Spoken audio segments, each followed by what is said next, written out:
Hello friends, welcome to Moumita official.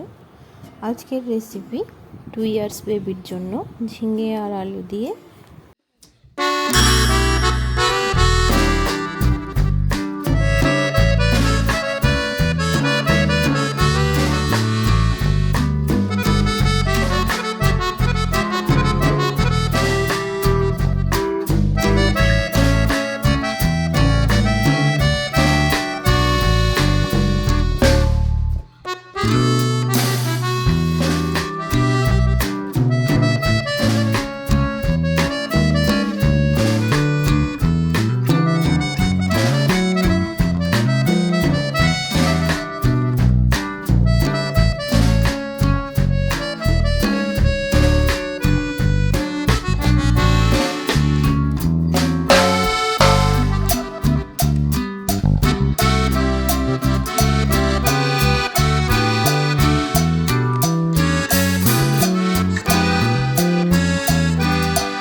এর মধ্যে দিয়ে দেবো জিরে বাটাটা।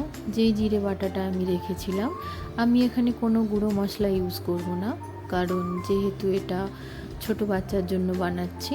আর লঙ্কাটা তো আমি পুরোই স্কিপ করেছি, এখানে কোনোভাবেই আমি কোনো প্রকার লঙ্কা ইউজ করিনি,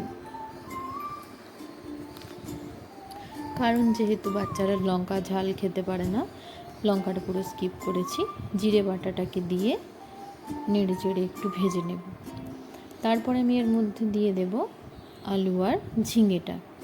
আলু আর ঝিঙেটা দেয়া হয়ে গেলে এটাকেও আমি খুব ভালোভাবে একটু নেড়ে চেড়ে নেব। আর খেয়াল রাখবো কোনোভাবে যাতে তলায় লেগে না যায়।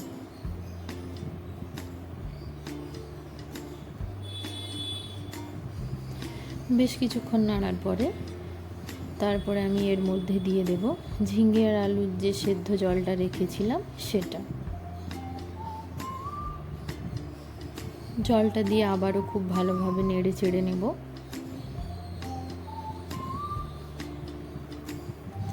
আর অপেক্ষা করব ঝোলটা ফোটা অবধি। ঝোলটা খুব ভালোভাবে ফুটে এলে আমি এতে ভাজা মাছটা দেব। মাছটা দেওয়ার পরেও আমি বেশ কিছুক্ষণ ধরে ফুটিয়ে নেব, কারণ মাছটা সেদ্ধ হওয়া খুব জরুরি। যেহেতু এটি আমি বাচ্চার জন্য বানাচ্ছি, মাছটা সেদ্ধ হওয়া খুব দরকার।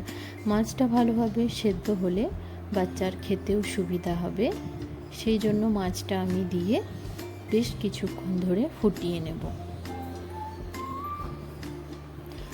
একটা কথা বলি, এরকম মাছের রেসিপি তোমরা চাইলে অন্য কোনো সবজি দিয়েও বাচ্চাকে বানিয়ে দিতে পারো। এরকম অল্প তেলে ফোড়ন দিয়ে বেশ কিছুক্ষণ ফুটে যাওয়ার পরে মাছটা আমার সেদ্ধ হয়ে এসেছে। তো এটাকে আমি এবারে নামিয়ে নেব, কারণ রান্নাটা আমার অলমোস্ট রেডি।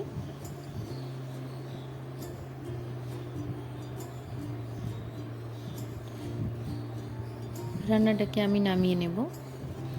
আর তোমাদের রেসিপিটি কেমন লাগলো তোমরা কমেন্টে প্লিজ জানিও।